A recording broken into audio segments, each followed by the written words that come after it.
the course of your career, how many PTs do you think you've mentored? That's a good question. Probably, I'd say now over 500. Over 500. Well, we're going to do, in 3 weeks, we're going to do 45. 45 trainers. 45 trainers inducting into the business. So you reckon you've trained over 500 people? Yeah, I'd say so. It could be more than that because I've been doing it I've been involved in the education side to some level, probably for the last 7 years, maybe 7-8 years.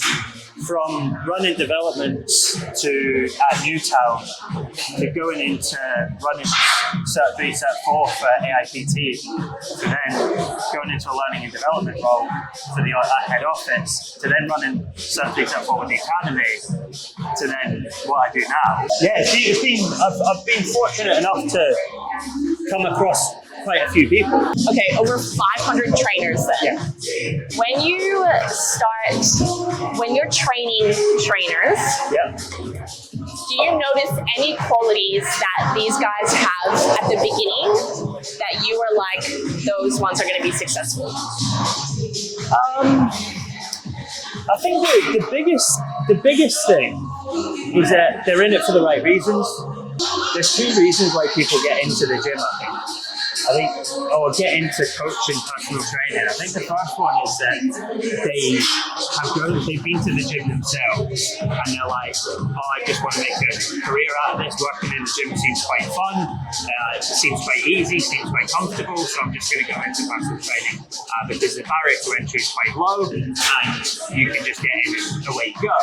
And then you get the ones that come in because they genuinely want to help someone, whether they've been through an experience themselves, right? They've struggled with something, or they've seen someone else struggle with something, or they're really passionate about something, and ultimately they want to help that group of people.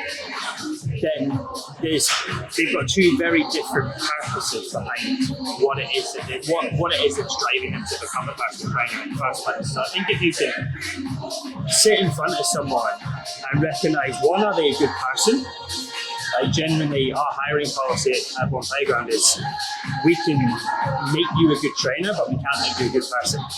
Okay, yeah, so true. You have to be a good person because we can give you what you need to excel as a personal trainer. So experience to us matters less than who you actually are. So I think if you're a good person, you're in it for the right reasons, and you're hungry to learn. I think if you've got those 3 qualities, then you can succeed. It doesn't necessarily mean you will succeed because naturally there's skills that you have to cultivate over time. And I think that's when the environment that you work in, well, 1, the education that you get, and 2, the environment that you work in is so important to allow you to cultivate and develop those skills. But all in all, I think as foundational attributes of what's going to make someone successful, if someone demonstrates those 3 things, and probably resilience, especially within our business, because building a business is hard, and especially as you come into the playground, you know yourself that the demands we put on the coaches within their first 12 weeks to grow their business is really high. Yeah.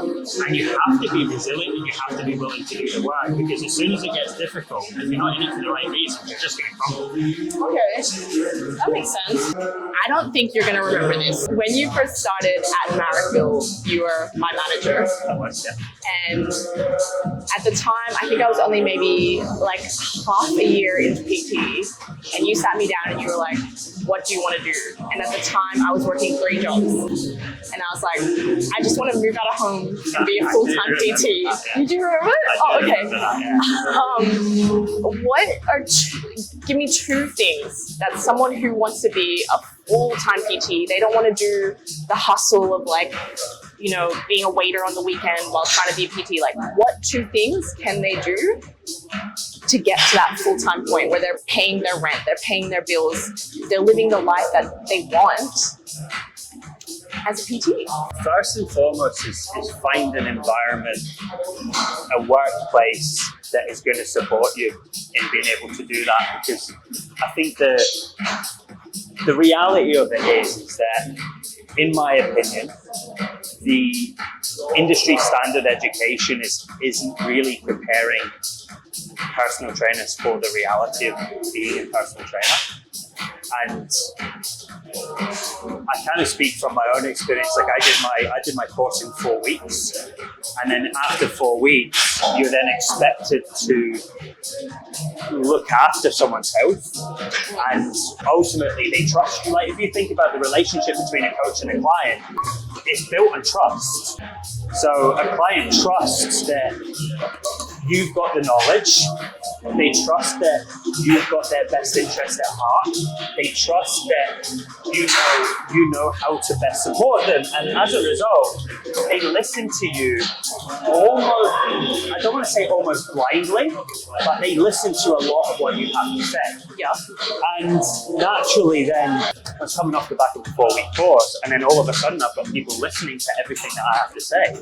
When I don't know what I'm talking about at all. So I think, first of all, because the entry-level qualification to get into the industry is quite low, I think then what happens is you need to find an environment that supports you in the way that you need to be supported.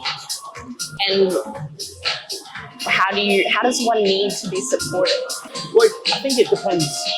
Like if you look at the different models within the industry, you've got your rent-based model, which naturally you get high autonomy, you get high earning potential, because you can, if you're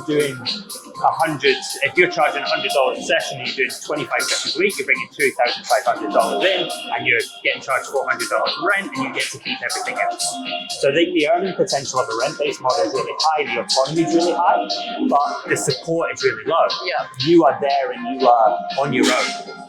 And you've got to generate your own leads, and you've got to generate your own clients, and you've got to do all of those things without anyone looking out for you. And I think naturally that means that that's really good if you have those 25 sessions. But if you've got 5 sessions and you're only charging $50 a week and you're getting charged $400 rent, that's not a way to survive. Yeah. And that's why the turnover in the industry is quite high. So you've got that rent-based model, then you've got that employee-based model that you just get paid per hour, and it doesn't necessarily matter how much you do or how little you do. It's a flat rate. So you get a lot of support, you get a lot of stability, but you don't get a lot of autonomy. Yeah. And what you come up against with that naturally is that you can't do more to earn more. Yeah. Because it's just set. Yeah. Whereas what we use is kind of like a progressive or a progressive. We have like a mix. Yeah, a progressive or a percentage-based model. The idea is that as you need less support, you earn more, which I think is fair. But also you get high level of support, but you get a really high level of autonomy, and the earning potential is still really, really good. Yeah. And naturally that means that the work environment, or the environment that you come into as a new personal trainer, if you don't have the skills to be able to build a business, you need to go into an environment that will help you build a business. Because it's great knowing about programming, but it doesn't matter if you're not getting clients to program for. Yeah. Or if you're not even been taught how to convert someone from the beginning to give them a good program. Yeah, exactly. Yeah. So I think that the biggest thing to be successful is to find the environment that is going to support you, so that you can get to where you want to be. And you might eventually outgrow that environment. For one with more autonomy. Yeah, for more autonomy. Potentially. Case in point, you probably outgrew the environment to then go and create more autonomy for yourself. But you know yourself, it's a good starting point for you, wasn't it? Yeah, 100%. I got really lucky that, I've told this before, like this was supposed to be a practice interview. Yeah. You guys were so far from where I live. Yeah. But I got really lucky that I got put in this, not this gym, but in Marrickville. Yeah. So am I. Lucky that I got you. You came from Scotland. Huh? You came from Scotland. Well, yeah, so I think I got lucky because I did a 4-week course in Scotland, and then I did 2 years of backpacking. As you can imagine, I wasn't doing much. All right, there we go. Good. Yep. Okay, yeah, keep going. Do your reps. Still got it. Still got it. Okay, There we go. I did a course in 4 weeks, and you can imagine how prepared that I was after doing a 4-week course in Scotland and then doing 2 years of backpacking to end up at my first PT job. Yeah. I guarantee if I didn't end up at Fitness Playground, it was Fitness Playground at the time, one playground, I wouldn't be in the industry now. If I'd ended up at Fitness First or any time or Fitness Model, I wouldn't be doing what I'm doing, because I had the desire and I wanted it. I had the will, but I didn't have the skill. And I think I was the exact same. I feel like I was the exact same. Yeah, and that's why you get, this is important to me, you get so many coaches that have so much potential to do incredible things that because they end up in the wrong working environment that doesn't support them, they never get to fulfill that potential, and most of them end up going back to the industry they tried to get away from. Yeah. And I think that's where for me, I got really lucky that I ended up like you at one playground that had some level of education and some level of support that allowed me to develop the skills that I needed in a risk-free environment where I could make mistakes and it wouldn't cost me my income and it wouldn't cost me my livelihood. And it allowed me to cultivate those skills over time and get to where I am now. And a lot of other coaches that don't end up in an environment like this don't get that same luxury. Just thrown into the deep end, keep paying us rent. Sink or swim. Yeah. Give us rent, away we go.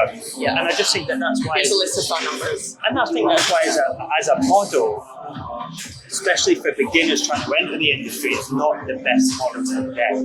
Yeah. Like, I'm not saying it's a bad model because it works really well for people, but I think it all depends on what's important to you, but also what stage of your journey you're at.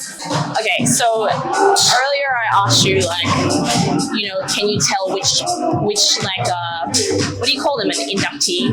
Which beginner PT would be successful? And you were like, it's just having that quality of resilience and being hungry and obviously being in it for the right reasons. Can these qualities be learned? Can I be someone who, I like the gym, I'll be a PT. Can I learn resilience as an adult? Of course you can. How? Through being challenged, through suffering a little bit. Suffering? Right, through a bit of suffering, through being challenged, I think they naturally develop. Those sorts of environments naturally develop resiliency because you have to step up.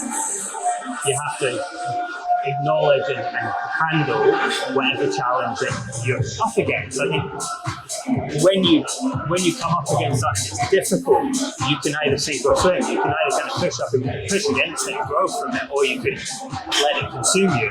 And I think if you're coming into the industry, especially if you've not had a lot of life experience, then naturally you're going to come up against difficulties, and it's how you react to those that is going to influence that resilience. I think then hunger to learn, isn't necessarily inherent. I think it's very important to find things you care about learning. I think if you're passionate about fitness and that's why you get into the industry, and then you realise the potential it has to have impact on other people, and then as a result, that curiosity and that impact that you can make becomes something that drives you after you've got into the industry. Yeah, so it almost grows. Absolutely happens. Because I think as a 18-year-old getting into personal training, I didn't go into that being like, I can't wait to help people. I was the one that I was like, I can't wait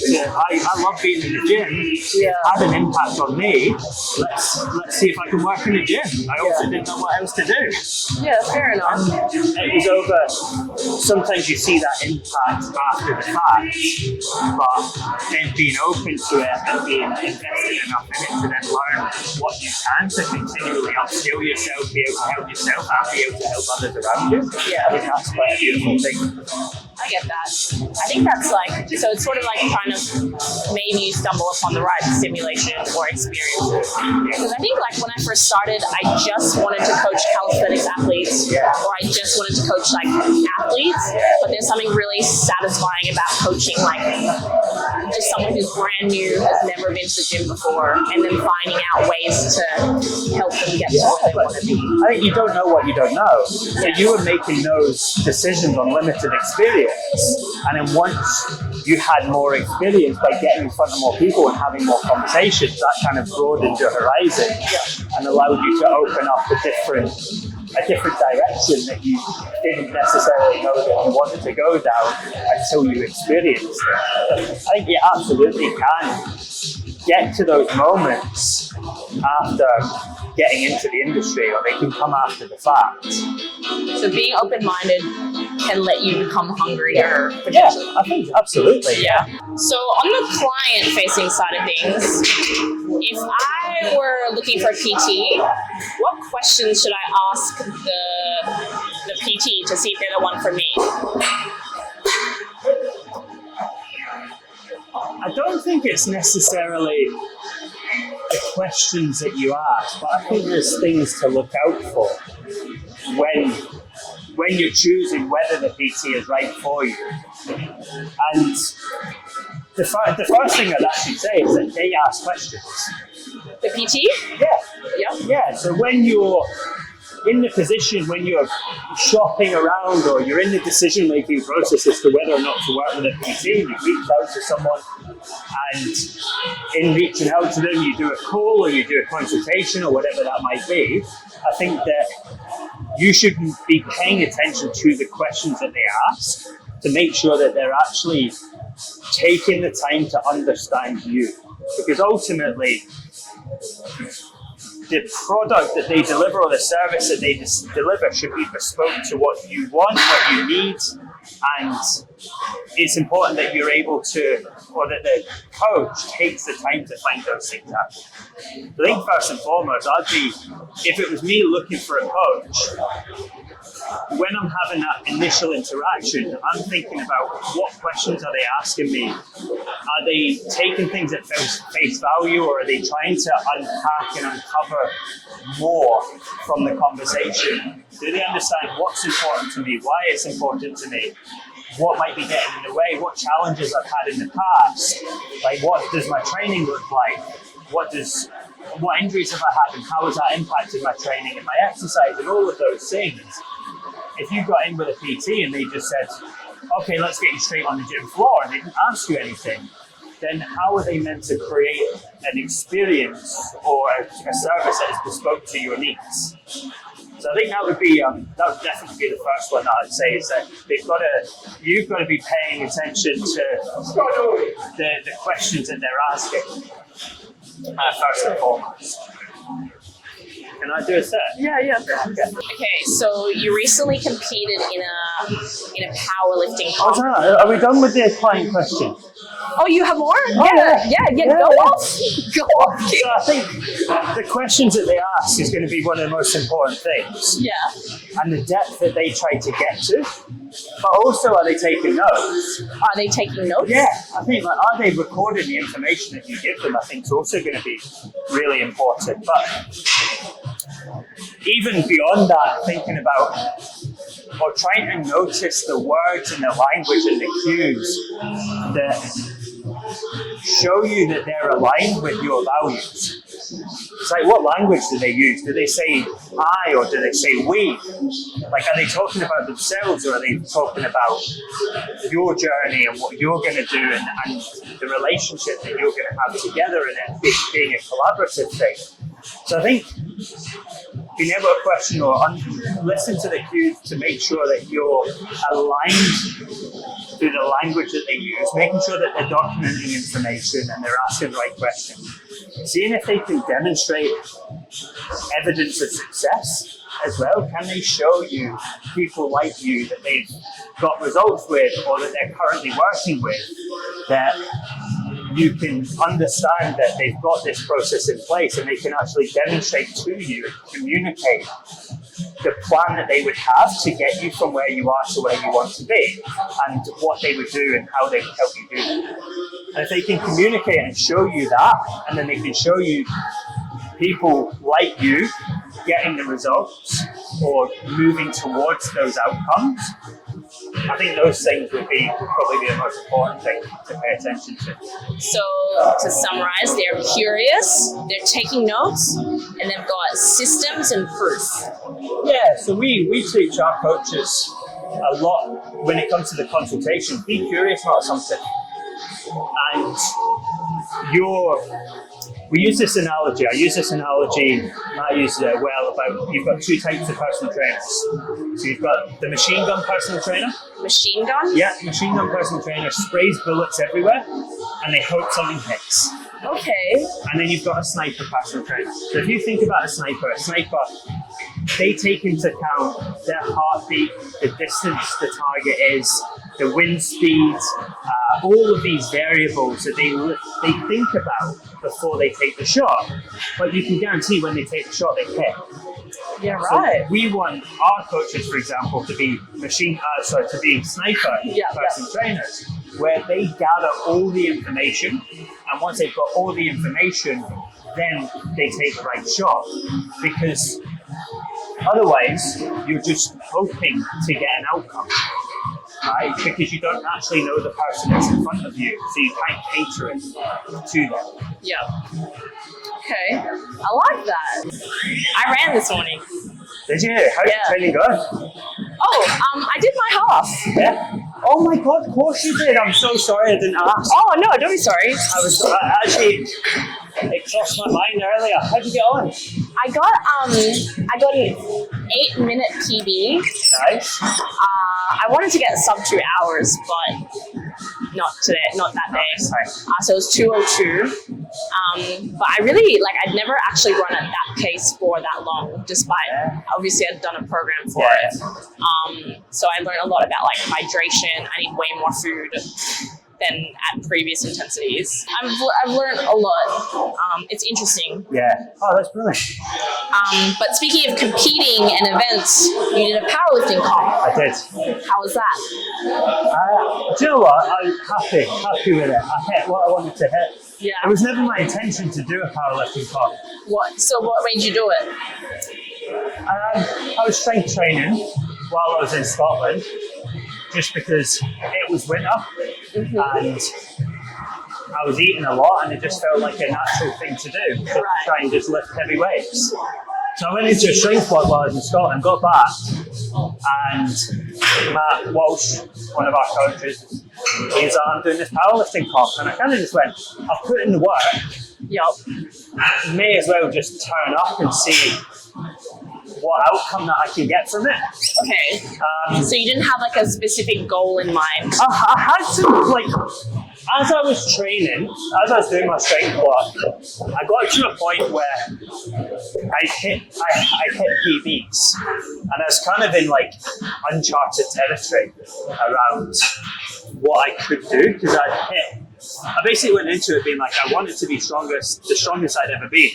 Yeah. The strongest I'd been before that was probably 7 years ago. Oh shit. So I was okay, I'm going to try and consistently try to get as strong as I ever been, and I got to where I wanted to be, and I surpassed what I was doing 7 years ago, and then I was kind of well, what now? So I was doing that, Matt was like, I'm doing this powerlifting comp. I was like, you know what? Get into it, see what happens. See how I get on. Yeah. I didn't have a lot of expectation. I wanted a 200 kilogram deadlift, which I got. So that was cool.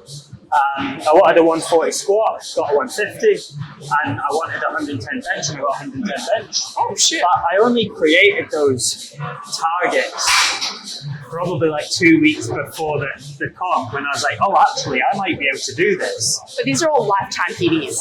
Yeah. How old are you? 33. How long have you been training? Since 18. Okay, so if someone's been training for a long time and still want to, you still reckon there's a lot of potential no matter what? Yeah, absolutely. I think it's never too late. I like it. All right, that's enough of that.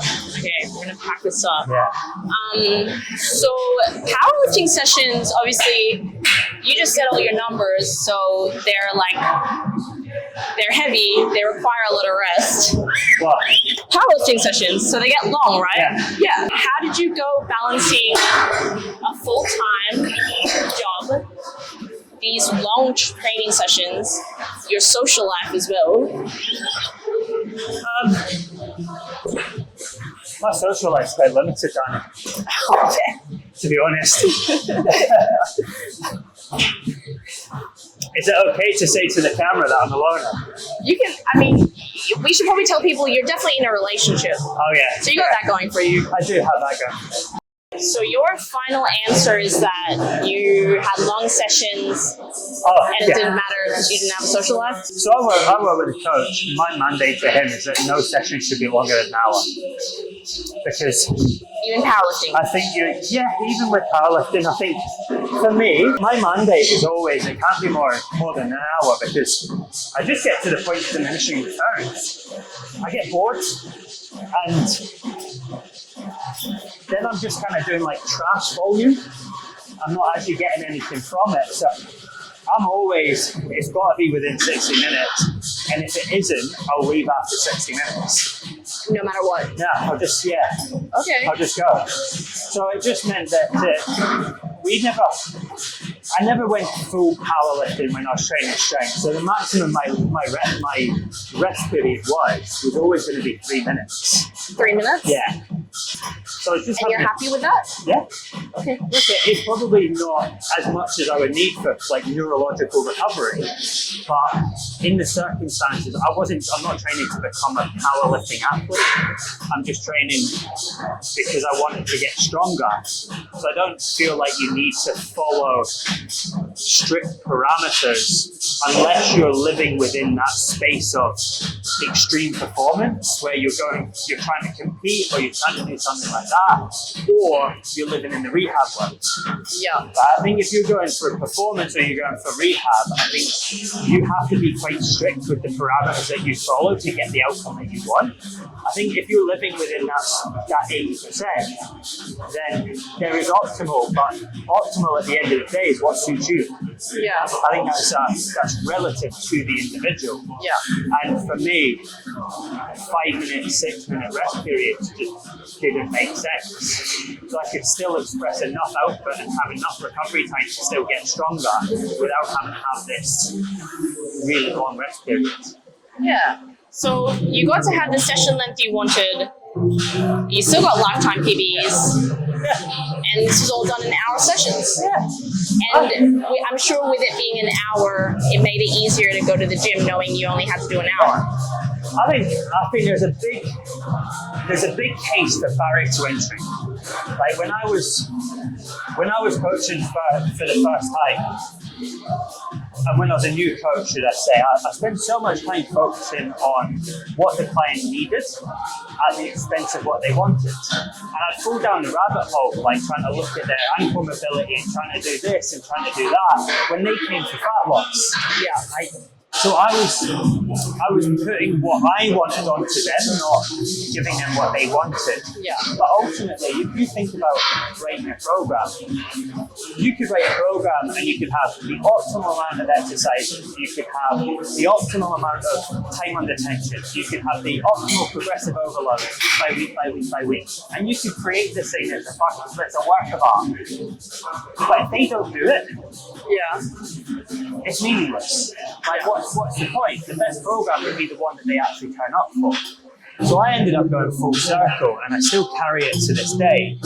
Enjoyment will drive endurance, and endurance will drive results, and results will drive more enjoyment, and it becomes a self-perpetuating cycle. So I think for me, if I did any more than an hour, I would stop enjoying it.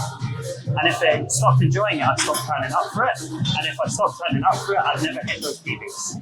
So it's very much from a training perspective, finding what suits that individual. And for me, it was finding what suits me and working within the parameters that I enjoy, but then trying to optimize the training within that period of time. Yeah, got it. Cool. Wow.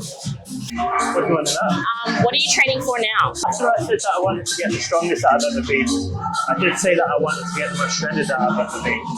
But I don't have the discipline for it, to be honest. Oh, okay. Yeah, so I'm now just training to train, and then I'll do a half marathon later in the year, I reckon. Oh, yeah, sick. maybe we should go somewhere else. Do you do New Year's goal setting? I do. Okay. Has your process of this changed as you've gotten smarter? I don't think as I've gotten smarter, but it definitely has changed. I've always, I always reflect first. So I think from reflecting, I use what I call like the ACLA model, ACLA. So I'll always look at achievements, so what I'm most proud of or what went well. So looking back at the year before, right, what went well, what am I most proud of, so on and so forth. And then challenges. So where did I struggle? What did I come up against? Then lessons, like what were my key takeaways? What did I learn from the experiences and through the year? And then actions. What would I do differently next year, or what do I want to focus on in the year to come? So I kind of use that as a looking back to then look forward. Yeah. And then ultimately, the process that I use now is I've gotten to the point where I understand what's important to me. And then I try and, people call them loads of different things, but I call them like my life markers, if you like. Yeah. So like health, wealth, Like killers. relationships, yeah, all of those sorts of things that impact, like those sorts of things. And for each, I'll look at those individual pillars and I'll rate how happy I am with each of those out of a scale of 1 to 10. And then set goals for each of those pillars off the back of it. How many goals do you normally set? 1 to 2 each. Okay. Yeah. But they might be short term, they might be long term. I think goals are quite malleable. Like they change. I think what you set at the start of the year is never going to be the thing that you end up with. Yeah. Because so much can happen within a year that you just can't predict. Yeah. And I think it's just important to know roughly the direction that you want to go in without necessarily pigeonholing yourself to that. Like thing. you're leaving room for anything really. Yeah, exactly. Like you've got to be open to opportunities and to change directions. I think that's important. I think you can get so fixated on a goal that you get the blinkers on and then you don't let all these opportunities that are coming your way, you just, because you've got the blinkers on, they just bounce off you. And I think you've got to know what it is that where it is that you want to go without being too rigid or without being married to that one outcome. And I think you've got to then be aware that there's loads of different ways to get there as well. So my goal setting process is probably looser than it was before. Yeah. Because I've recognised that over the years, whatever I've written down has never happened. Okay. But I've always got close, or I've ended up there or thereabouts, or within a version of what it was that I wanted to achieve. Yeah. And I think that's what works for me. Yeah. You know, the more like self-actualized people I meet or successful, the more I realize they're way more flexible than like any sort of like perfectionist is. I don't know, I think sometimes I associate those two together, but they're actually quite far apart. I think that adaptability I think is really important. And I think and I know that I did as well, I think you get bogged down in this, like you've got to have a purpose and you've got to have this and you've got to have that, and I think it is important to know what's important to you and where you want to go. But I was having this conversation with Katie the other week, like knowing where you want to go, but your ideal life isn't just one version of that life. There could be 7 different versions of your ideal life. Yeah. And you could be happy in all of them. And you could be equally as happy in all of those things. Yeah. Depending on what decisions that you make. So I think we've gotten to this point where we do think that there's one ideal that we have to live, and if we don't live that, we're not happy. Yeah. But that's not the reality of it. We could be equally as happy doing 5 other things, or living 7 other lives that are completely different, and have that same level of fulfillment. Yeah. Cool. Wow, I like that. That's mad. Okay, is there a habit that you feel is like the best one that you've ever like implemented, or the habit that you are most proud of? I hate these questions. Why? So the answer is no. No habit you're proud of? Not really. No. But there's some things that have had an impact on me. So one thing, I remember that when I used to read books, I used to think that to read books. I still read books, yeah. I do still read books. But when I used to read books, I used to think that you had to read like a chapter every time, otherwise it wasn't worth it. Okay. And as a result, because the barrier to entry felt so high, I wouldn't read as often because I would wait until the perfect opportunity to read to make sure that I could get through the chapter. And then I saw something, it might have been an Instagram post, whatever it was, it said if you read 10 pages a day, you'll read about 12 books a year or something like that. Okay. A book a month. Yeah. Yep. Because it's about 30 days in a month, 300 pages. The average book is 300 pages. Yep. So you'd most likely get through 12 books in a year. And that had a really big impact on just my mindset of small actions create big outcomes. Yeah. So that 10 pages, the barrier to entry for me to pick up a book and do 10 pages, like it's so super easy for me to do. It's really straightforward. It doesn't take a long time. We're talking 10, 15 minutes. Yeah. And I can get through 12 books in a year. Yeah. Whereas when I was trying to read a chapter, I'd read a chapter every 2 weeks. Got the time. Yeah. And then I'd never get through any of it. So that then kind of carried through to other areas of my life, and just like making smaller steps, and knowing that those small steps will lead to those bigger outcomes. So I think that for me was probably something that was quite powerful. I think the other thing that comes to mind is then using that in financial management. Right, so small investments over time are going to grow into big ones. In time management, right, I work in 25-minute blocks. Right, so I use that kind of Pomodoro, 25-5, 25-5, 25-5, and then have a longer break. So everything that I schedule is either half an hour or an hour and a half. Okay. And I kind of manage my time that way. So that outlook of tiny steps has probably been the biggest habit that's had the biggest impact. Yeah, that's also like adaptability coming into play as well, like working with what you have or doing the best you can with, the time you have. Yeah. Okay, 2 more questions. Yeah. Are you excited about anything at the moment? What are you excited about? I'm excited about opening new gyms. Oh yeah? Yes. Can you give us a little scoop on the next one? Well, Merriman. So we've got Merriman's opening in a week. We've got 20 coaches that we're going to start inducting and training next week to get them prepared for the opening. And we've got North Sydney in June or July, and then there's a couple of other ones in the works that I'm probably not allowed to mention. I don't want to step on any announcements or anything like that, but I think we're, as one playground, we're in a really big period of growth. We've spent a lot of time kind of building the systems, getting the systems in place to be able to scale.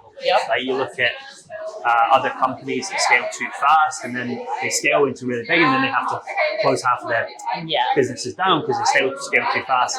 They lost the culture. They didn't have the systems in place to be able to handle the volume and all of those sorts of things. So I think there's been a lot of time up until this point where things have been bubbling and everyone's been working on getting everything in place to this point now that we're able to open 3-4 gyms in a matter of a year, in a short period of time, but we're well equipped to do that.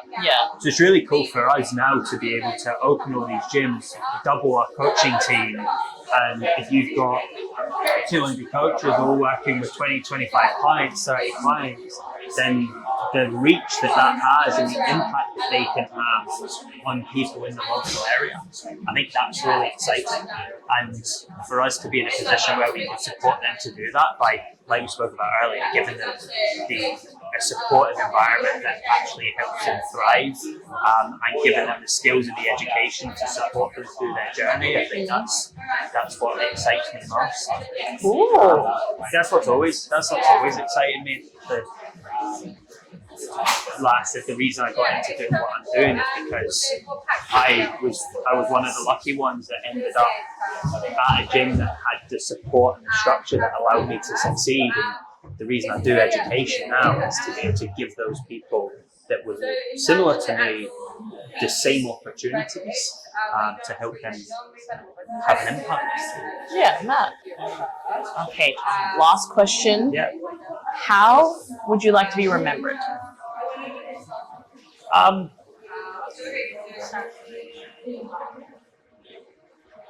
much can you cut out of you? If you want to start again, if you want me to cut out anything, I can always do that. No, I don't. Do you know what? I'm only taking my time because I want to think about it. Yeah, that's the beauty of the video. And I want to give a good answer here. So I think if I boil it down to anything, is that I helped. Yeah. I think it's important. I want to be remembered as someone that's considerate. Because being considerate is important to me. I don't like inconsiderate people. Okay. Noted. Yeah. Yep. But also like that. I think for me, want to be. I don't know. I'm not sure what scale this is at, but I just want to have. I want to help. I want to make things a little bit better, and if I can do that through mentoring or education or supporting or whatever that looks like, I think professionally that's how I want to be remembered. I think personally, I just want to be remembered as a kind person, like a nice person. Yeah. What a wholesome note to end on. I don't know if that's a very good answer. I think that's a good answer. Yeah. It's like not a dick. That's it. That's all it is. Yeah, don't be a dick. Nice. Well, that's it. There you go. Thank you very much. Well, that was nice. Thanks for taking the time.